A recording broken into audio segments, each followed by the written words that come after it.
Bienvenidos al Margen de lo Posible. Yo soy Brisel Guerra y hoy la lógica se queda fuera.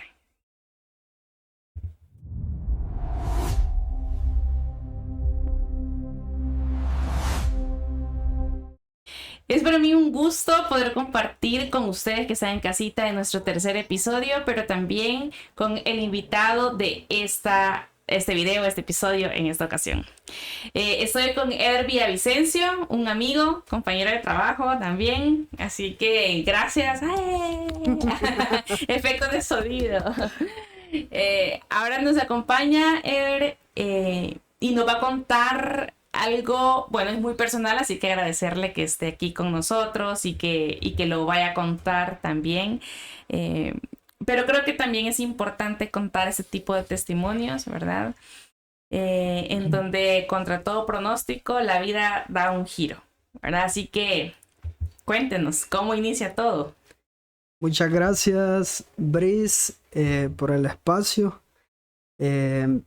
Comentarles, yo me dedico al área agrícola, soy ingeniero agrónomo y desde que comencé, digamos, ya mi vida profesional, una etapa bastante difícil, digamos, de superación, pero también de muchas cosas que no son en la vida, pues no son muy buenas. Tener, digamos, un alcoholismo y estar sometido a muchas situaciones que no son, digamos, buenas para ninguna persona. Yo viví bastante esa parte. Yo estudié en la Escuela Nacional de Agricultura. Posteriormente comencé a trabajar. Eh, Al principio, digamos, todo es como estar, uno comienza como de curioso cuando quiere probar, digamos, los vicios, el alcohol, quiere fumar, diferentes cosas cuando uno está joven. Pero de repente ya uno se sumerge en ese tema y lastimosamente pues sé que muchos están, digamos, en ese proceso, están viviendo tal vez un tema de alcoholismo o cualquier otra situación, pero y que a veces uno no siente que hay una solución a eso. O en el peor de los casos no acepta que tiene un problema. Y creo que esa era mi situación. Yo no aceptaba que tenía un alcoholismo, que al final es una enfermedad y es un problema, digamos, para la familia, para lo personal. Creo yo que esa etapa es bien dura porque uno no se percata de la situación que tiene y en lo que está sumergido. Pues en el trabajo, comentarles que desde que comencé a laborar, pues la verdad no escatimaba, digamos, en tomar. ¿Inicia ahí, ya cuando está en el ámbito laboral, o inicia en la escuela? Mencionaba la ENA, Sí, ¿verdad? La carrera en sí de, tiene su propia fama, también hay que decirlo. sí. Entonces, ¿inicia desde ahí? ¿Inicia desde casa con algún ejemplo? ¿O dónde pondría el punto de partida de la historia? Honestamente, sí, ya tomaba aún antes de llegar, digamos, a estudiar, quizás desde casa, podría decir que ahí por los 15, 16 años ya comenzaba a probar el alcohol. ¿Cuestión de Eh, amigos o...? sí, la verdad que tiene mucha influencia. Más que todo uno lo hace por curiosidad y por probar y no se da cuenta en lo que se está metiendo. Posteriormente, pues en los estudios, durante estudiaba, también, digamos, tenía bastante alcoholismo en esa etapa. Las famosas Terminé, actividades actividades de la ENA. Y no solamente ¿Sí o no? ahí, aún afuera también lo practicaba. Posteriormente, al terminar los estudios, comencé a trabajar y con eso pues las posibilidades eran más grandes en cuanto a sostener un vicio, estar digamos en el problema y a un punto en que se toma dentro del trabajo, se toma cuando uno llega a la casa, en la familia y definitivamente no es, uno no se percata que ya está bien sometido a ese tema. La verdad es que crecí, digamos, en una familia donde sí me inculcaban, digamos, principios cristianos y me decía mi mamá, por ejemplo, que los acompañara a la iglesia y ella se congregaba. Pero en ese momento uno no lo ve, ni siquiera lo toma en cuenta como una posibilidad de buscar ayuda espiritual.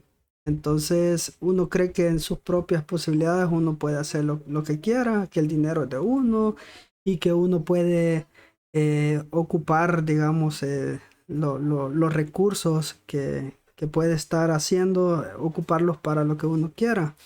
Entonces, en ese sentido, siento que uno es bien inconsciente en esa parte porque no escatima en despilfarrar, digamos, lo poco, lo mucho que uno pueda estar haciendo.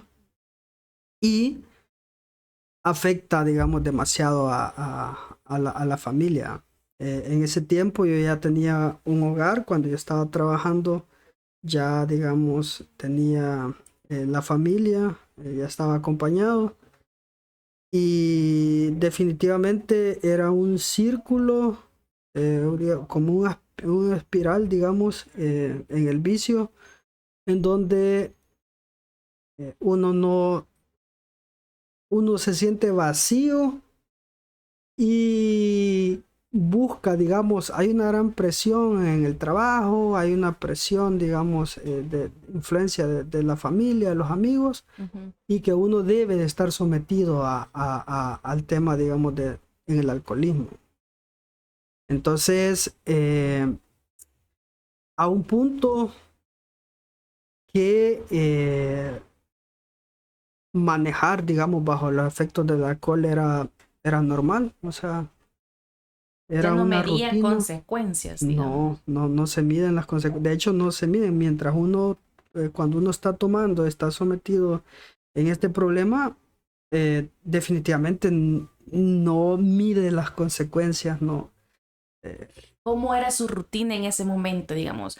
Ya nos comentó que no era extraño pues a tomar, lo había hecho jovencito, mientras estuvo estudiando, luego cuando ya tenía más posibilidades adquisitivas se incrementó, digamos esto, entonces vemos que ha ido como gradualmente, pero en ese momento cuando ya faltaba poco para darse cuenta que era un problema real, eh, ¿cómo era su cotidianidad?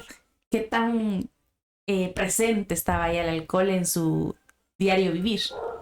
Definitivamente, uno llega al punto que es básicamente todos los fines de semana y entre semana, mientras se pueda, también, o sea, era un tema que no es que fuera todos los días, pero sí, aún entre semanas se tomaba bastante, bastante.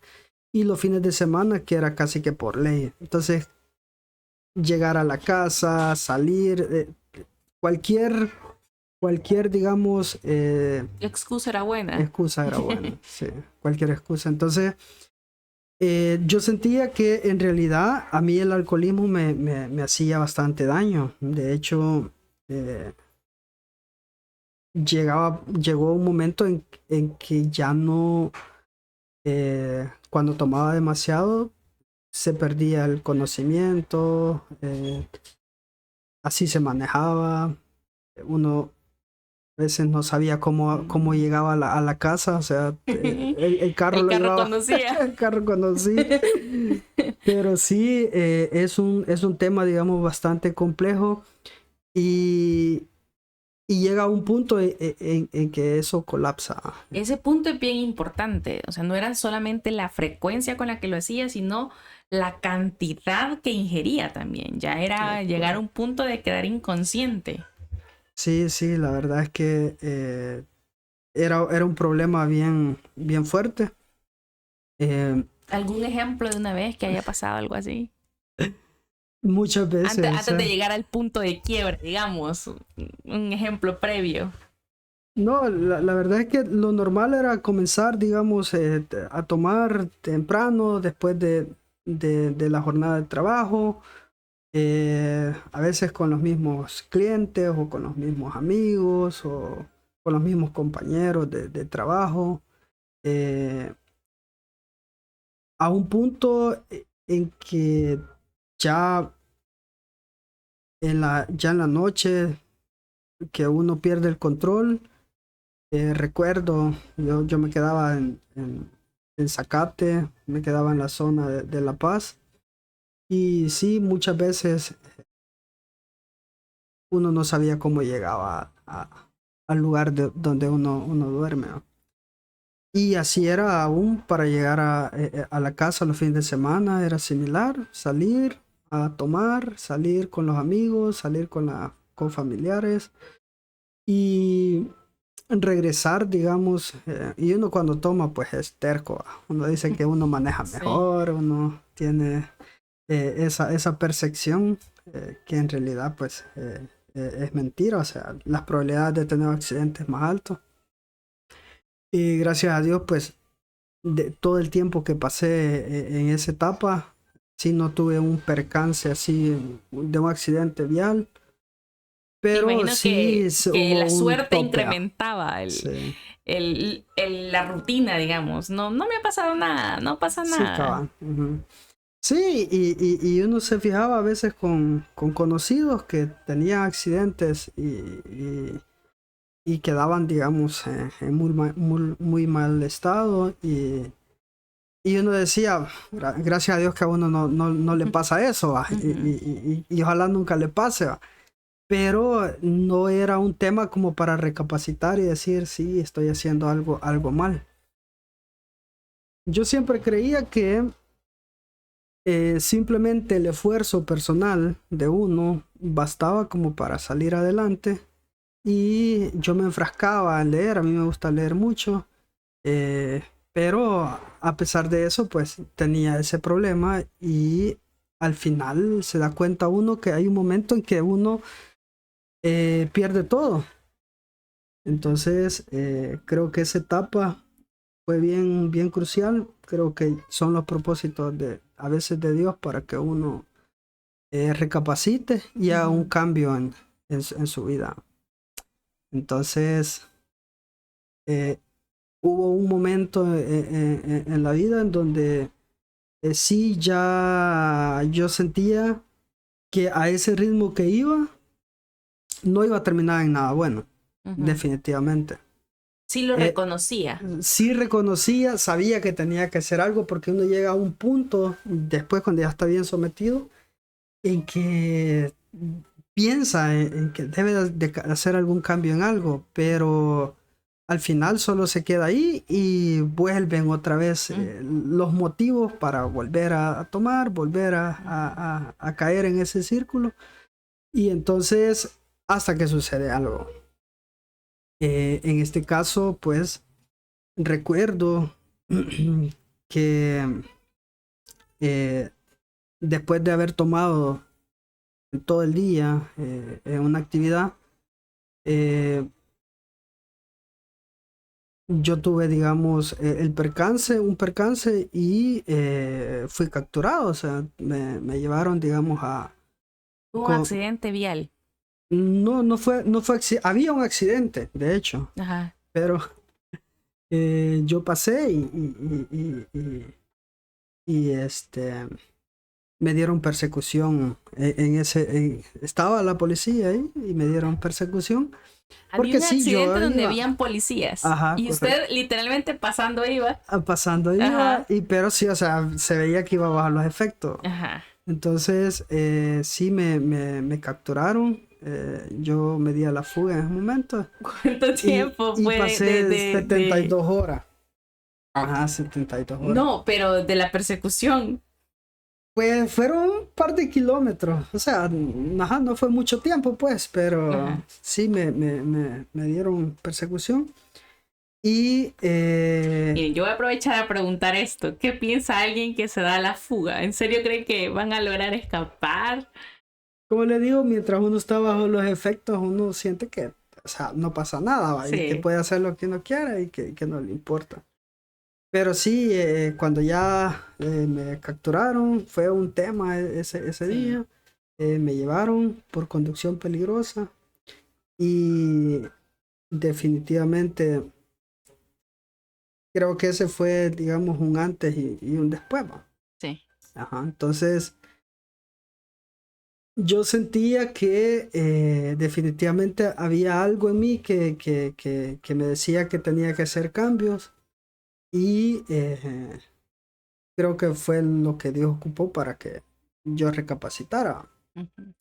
La verdad que ese fue un momento para mí, después, en el momento fue crítico, pues, pero esa etapa para mí fue, digamos, hoy lo veo y fue un momento bien importante porque fue de verdad reflexionar de la situación, de la vida y había que hacer algo diferente, porque ¿Qué así pasó como, con Eder, en la mente de Eder, durante esas 72 horas que estuvo ahí quietecito? sí, la verdad es que, como le digo, son los propósitos de Dios. Casi, quizás el 100% de los que entran en un estado así, y no me va a dejar mentir lo que están escuchando, casi todos, el 100% casi acepta, porque normalmente siempre hay un programa adentro y hay personas que se encargan de evangelizar y hablar de Dios y explicar que es bien interesante, ¿va? Porque yo recuerdo cuando a mí alguien me dijo ahí que ese proceso que estaba pasando era porque Dios quería que viera, digamos, una situación crítica para que entendiera, digamos, cómo hay personas que están en condiciones ahí y que a eso puede llegar uno, digamos, si sigue con ese estilo de vida. Entonces, en ese momento yo sabía que había perdido un montón de cosas, todo lo que había hecho en ese momento pues lo había perdido, aún el trabajo yo sabía que también lo había Claro. perdido. Eh, Su con la esposa, familia, un gran claro. problema, Me sí, imagino que venía de acumular problemas sí, y esa era como ya la gota. Usted ya, ya sabía que era la gota que derramaba el vaso. sí, sí, la verdad es que fue una etapa bien difícil y donde definitivamente uno entiende que los amigos ahí son pocos, o sea, amigos definitivamente cuando uno está en alcoholismo, Ujú, cuando ya uno está en los problemas, todos se apartan, ujú. todos se apartan y solo es la familia, pues, o sea, los que están pendientes. Y eso pasa si uno tiene, termina en un hospital o termina en la cárcel o termina en situaciones bien críticas. Ahí se da cuenta que los amigos no brillan por su ausencia. Entonces, eh, fue un momento para reflexionar un montón de cosas. Entonces yo acepté, en ese momento eh, acepté a Cristo, llegaban a evangelizar ahí al lugar. Y fue una etapa que aún cuando uno sale y uno va a la inducción, a la capacitación que le dan, a uno lo molestan ahí porque le dicen que eso que ha hecho ha sido simplemente porque por la emoción del momento, ¿va? Y que uno va a volver a caer. Ujú. Y a muchos les pasa. Entonces, cuando yo salí, sí, decidí que el cambio lo tenía que hacer de verdad. Y ahí fue donde comencé una nueva etapa. Ese fue su antes y su después. Correcto. Entonces, luego de eso, al salir, eh, yo le pedí a Dios nomás en ese momento que fuera la voluntad de Él. Va. Si yo había perdido todo, pues ni modo. Iba a empezar otra vez de nuevo, pero que lo iba a hacer con un nuevo enfoque. Lo bonito de eso fue que al final eh, Dios no permitió que perdiera el trabajo, gracias a Dios. Eh, Tampoco perdí la familia y decidí comenzar, digamos, a perseverar. Busqué una iglesia donde podía congregarme. Recuerdo que en aquellos tiempos fue así como, voy a ir solo los sábados, pero voy a comenzar, ¿va? Voy a Ujú. comenzar. Y así fue, o sea, comencé a trabajar, digamos, de una forma diferente y pedirle a Dios que me ayudara a hacer los cambios. Después me di cuenta que en realidad, mientras estuve en esa etapa de alcoholismo y de hacer, digamos, mi voluntad, uno vive en una burbuja, que es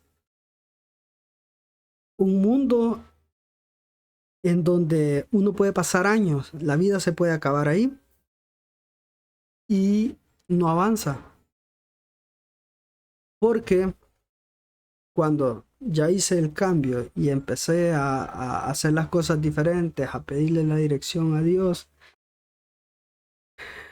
a tratar de también a la familia poder, digamos, guiarla Claro. al tema espiritual y a perseverar, la verdad es que yo lo veo así, es un estilo de vida, no es religión, es un estilo de vida que a uno lo lleva a hacer las cosas de una forma diferente y que todo lo que uno hace o deja de hacer, que sea por la dirección de Dios. Entonces, darle, digamos, las riendas de nuestra vida al Señor, pues creo yo que es Ujú. lo ideal. Y definitivamente el problema es que uno piensa que la vida que tiene cuando está sometido en una etapa de alcoholismo o en cualquier otro vicio que pueda haber, uno piensa que esa es la única forma de vivir Ujú.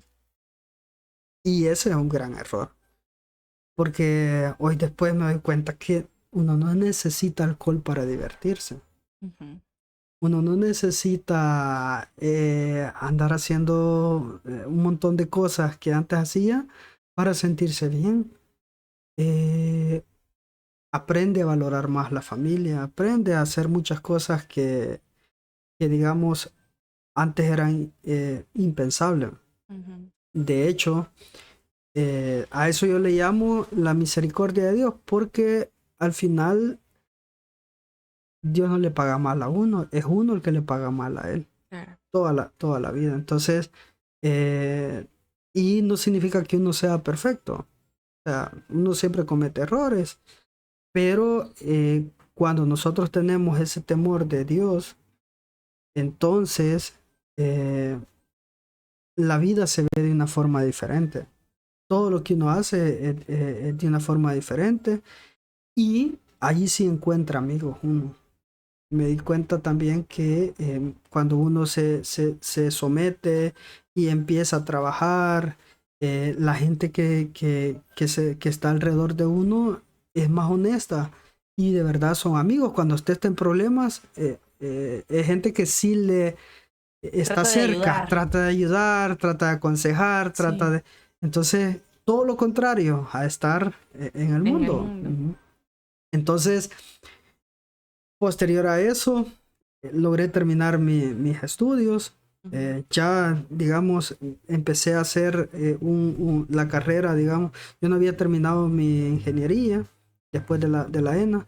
Logré terminar, digamos, durante ese proceso de la transición, terminé los estudios y definitivamente Dios iba poniendo todo las, digamos, iba poniendo por dónde teníamos que continuar, ¿no?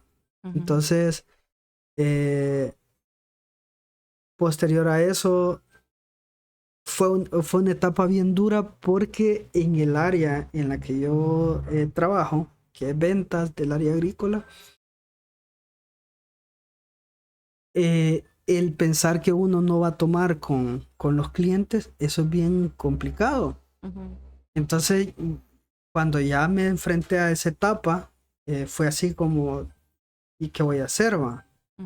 Entonces, de hecho fue una etapa bien crítica porque en los eventos y en todo el tema, digamos, dentro del trabajo, es mucho de alcoholismo y es normal, o sea, así funciona, digamos, el sistema en ese sentido.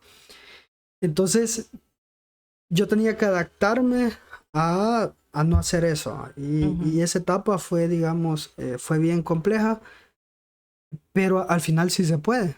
Entonces, una de las interrogantes era cómo me iba a ir en las ventas, cómo me iba a ir en desarrollar mi trabajo en un ambiente así.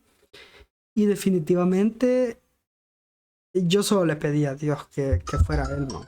El que me guiara y pues que fuera Él el que diera la razón que sí se podía. ¿Va? Y definitivamente sí se puede. O sea, ya tiempo después, cuando ya todas las personas saben que uno no toma, la gente no insiste.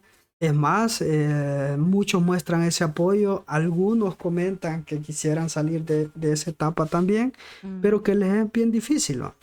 Entonces, el mensaje es que sí se puede. O sea, en lo que uno haga, si uno le pide la dirección a Dios, se puede.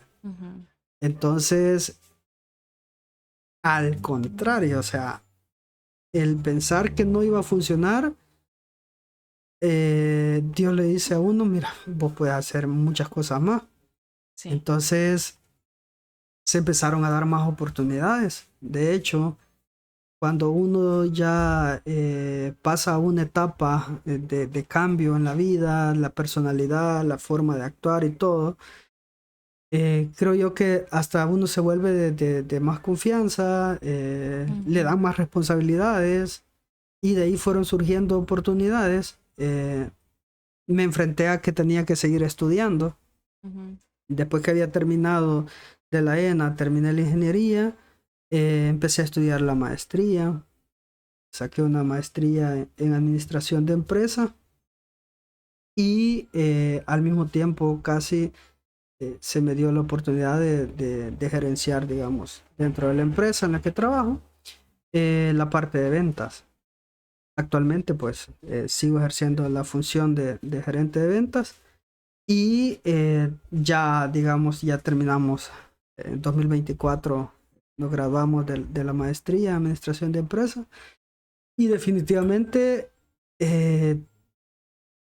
si yo no hubiese salido de esa etapa, todo esto que pasó posteriormente quizás no hubiese pasado. O sea, quizás hubiese sido peor, quizás la familia se hubiera desintegrado. Algo fatal ya hubiera podido pasar también. Y eso creo que es lo más importante también porque sí yo sentía que me afectaba demasiado el alcoholismo. Entonces, a esta altura, después de más o menos 8 años, sí, quizás no estuviera contando la historia. Pero por eso yo digo, esa es la misericordia de Dios, porque al final es como que le paga a uno con cosas que no se merece. Con cosas que no se merece y todo lo malo que uno pudo haber hecho, todo lo malo que que, que debería de haber un pago por eso. Al final Dios le borra esos pecados y al contrario lo que le da es bendición. Hasta la fecha yo sigo pensando que soy una persona bendecida, que lo que he hecho no lo merezco quizá, pero eso es como lo bonito, digamos, de perseverar, ¿va? Y como les digo, no significa que uno sea perfecto, pero es reconocer que Dios obra en cada uno de nosotros y para mí esos son los Y creo que milagros. esa es parte de lo bonito, de saber que aunque no somos perfectos, Dios está ahí dándonos sin merecerlo, ¿verdad? Ahí Correcto. la palabra dice que cuando éramos embriones hemos sido escogidos para ser hijos suyos. Creo que su testimonio es un ejemplo de eso, es tener el cuidado de los que son hijos de él. Había sido elegido para que usted fuera un hijo de Dios y él obviamente obró en su vida, ¿verdad?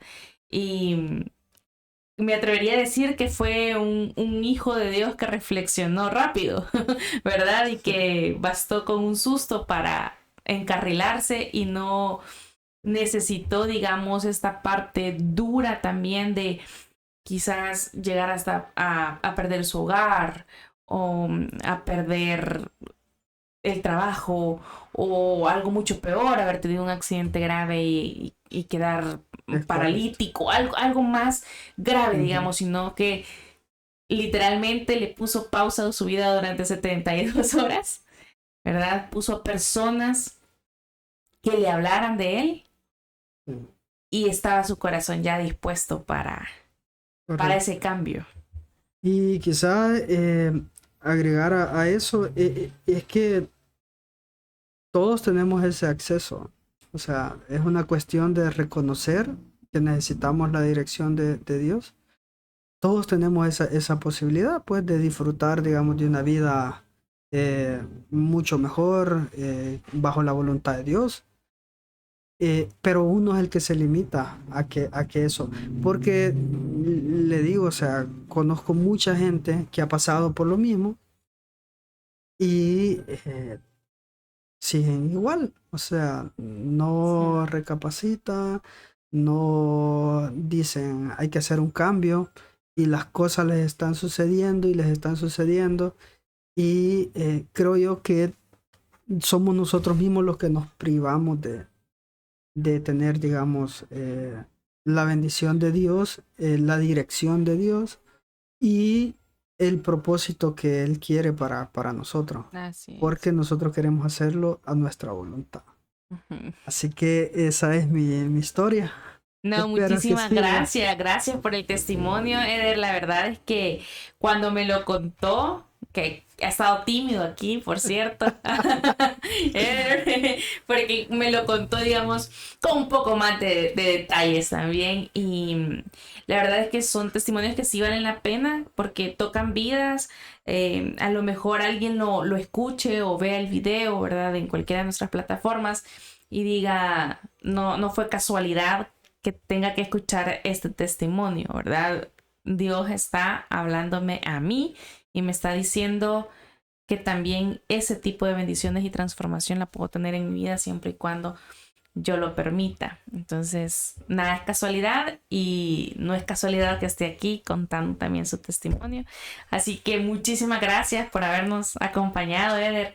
Eh, Su vida, usted lo describe como una vida que fue tocada por Dios, ¿verdad? Y que a través de eso pudo transformarse. ¿Qué le diría hoy a las personas que solo creen en aquello que pueden ver? Pues yo le puedo garantizar que si de verdad le ofrecen su vida, su corazón y de verdad aceptan que necesitan una dirección, Dios sí va a hacer un cambio en la vida de cada uno de ustedes. Estoy 100% seguro y el todo es que nosotros queramos abrir él, porque Dios nos anda buscando. O sea, Dios siempre todos los días nos habla. Y después uno se da cuenta que todo el tiempo Dios estuvo diciéndome, mira, deberías hacer este cambio, deberías. Pero uno en su necedad no lo ve. Entonces, y lo otro es que es bien difícil querer hacer un cambio cuando uno está en prosperidad, cuando uno está ganando bien, cuando uno está y que todo, entonces uno piensa que es uno el que puede hacer todo. Hasta que llega un momento, lo más fácil para reconocer al Señor es estar en un problema serio o tocar fondo, como le dicen. El problema es que a veces necesitamos eso para recapacitar, que no debería de ser. Yo siempre le digo a los amigos y a las personas que a veces sé que están con problemas, que si uno le da la dirección a Dios, Él va a hacer un cambio, que uno no sabe qué va a pasar, pero que algo va a pasar, algo diferente y va a ser bueno. Entonces, eso, que le demos la dirección al Señor y que seamos, digamos, precursores para ayudar a otras personas también, porque siento yo que estos testimonios, cuando uno de verdad ya ha comprobado, digamos, de la misericordia de Dios, creo que ayuda a muchas personas también a que recapaciten. Sí, definitivamente. Muchísimas gracias, Eder, por habernos acompañado. Y ustedes que están en casa, si tienen algún testimonio como este o como los otros que ya están en nuestras redes sociales y en el canal de Spotify también, pueden escribirlo y enviarlo. También pueden hacerlo a través del correo electrónico. Pueden encontrar nuestra dirección, es logicacero.oficial@gmail.com. Ahí pueden escribir el testimonio, enviarlo y vamos a tener episodios especiales en los que vamos a estar leyendo esos testimonios si usted no puede estar aquí con nosotros en vivo y en directo. Gracias por haber visto el episodio número 3 de nuestro canal. Estén siempre atentos a las siguientes publicaciones. Recuerden que nos pueden encontrar, ver el video y escuchar el audio en Spotify, en Facebook, en YouTube y también por ahí algunos resúmenes en TikTok y en Instagram. Así que estamos por todas partes. Okay. Una vez más, muchísimas gracias y nos vemos en el siguiente episodio. Adiós.